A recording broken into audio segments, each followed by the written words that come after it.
Syarat sahna salat 8 perkara. Hiji kudu suci tina hadas, dua suci tina najis dina badan, dina tempat sareng dina papakean.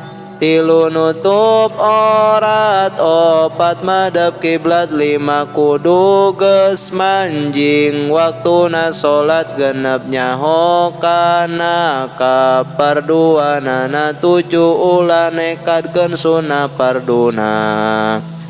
Kadalapan ngajauhan sakabehna nu matak ngabatakeun kana salatna. Ari hadas leutik mana-mana barang anu ngabatakeun kana wudu urang. Ari anu ngawajibkeun kana mandi, hadas gede jumlah 2 sareng tadi. Ari hadas leutik mana-mana barang anu ngabatakeun kana wudu urang. Ari anu ngawajibkeun kana mandi, hadas gede jumlah 2 sareng tadi.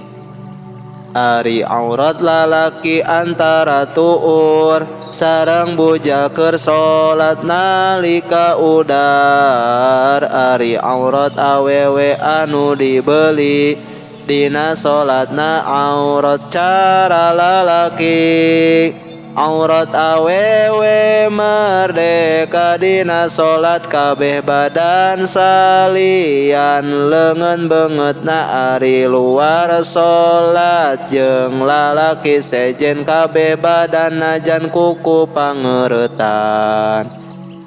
Ari sareng mahram sareng pada istri, antara tuur jeung bujang heki santri. Ari sareng carogena henteu aya anu aurat sumangga sadaya-daya.